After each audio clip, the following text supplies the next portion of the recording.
يقوم مشغول على حين waxa uu ka mid yahay dhalinyarada dhinaca badda ka shaqeeya gaar ahaan waxa uu aad ugu howlanaa qaadista dadka doonaya inay aadaan sida sharci darrada dalka Yemen mudooyin badan ayaa la xiray waa la soo daayay bal cali hawlihii aad waday dhinaca taariikhda ka war hawl waa socdaan hadda waa wadnaa in ka sayiriin waa soo yareynay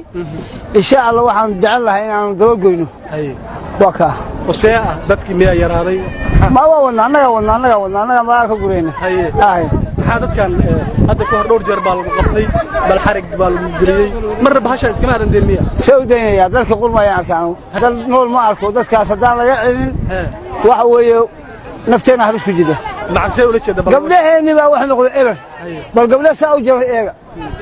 bal wiilasha bisayeen eega timaa u tadceen wadadkeen miyaan dalka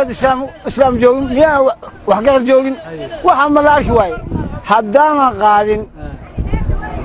waxa weeye dalkaas ciyaalkeen waa isbedelaan dumarkeen waa isbedelaan waxa weeye xuduudka laga cishaa dil cilada xuduudka laga celiyo boosaas markii la keen la joojin maayo lagama celi karo anaga qaadana badda geenayna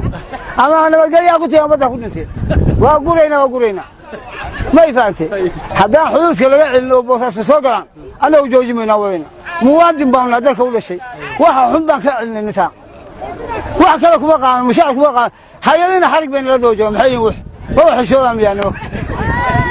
waxa hore waxa sheeg ma ifaan waa tacaliyo xabsiye badan baad gashay sidee xabsiga ugu soo ilaa la soo xabsiga daacadda ilaahay ugu soo baxay waxa way dalka daacad iyo ummadda wixii dadkeenu baabacay gabdhaheenu baabacay weesheenu baabacay bahulama tago badeecada la jeeday gabdhihi xaga waa faxa bal siyaasad timi u tidcani ka war weesh waxa islaamiya ma gaalo واحد ما مسنت تربياش اللي دلكو سو كوريان cudurro iyo dhaqan xun wallahi cudur ma soo kordhiyay cudurrada la sheegayo adeecadaha laga sheegayo taariikh baa keentay wax kale ma keenin hal la iska qabto dalka laga guro oo dooya keena aan ku guro badda geeyne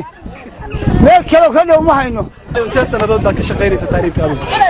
bismillaahir rahmaanir rahiim calaysta wariga gurije kii balaa boos ka balaa sagaashan kun baan ku balaa boos ka balaa 90 kun oo Soomaaliya baan ku balaa 90 kun baan ku balaa sanadkee boo wuxuu ahaa 2000 waxay ahay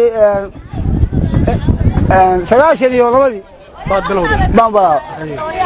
ilaa inta waa wada anigu hadda maalintii la xilay ugu dambeysay niyadan ka guraasay inta wacyi gelinay waxna hala guro wacyigelinta ku jiraan oo taas dhinaca Yemen miyaadan dhibaatooyin ilaaladooda kala maya xagga aad loo ka soo dhaweeyay dhibaatada dadkaas tabi arkaan iyaguna way sii dhaafiyaan wax xuduudka ku dhintay iyo wax badda ku sii dhintay iyo wax bariga ku dhintay qodobada markii Allah naga qabtay waa dooyaha la keenay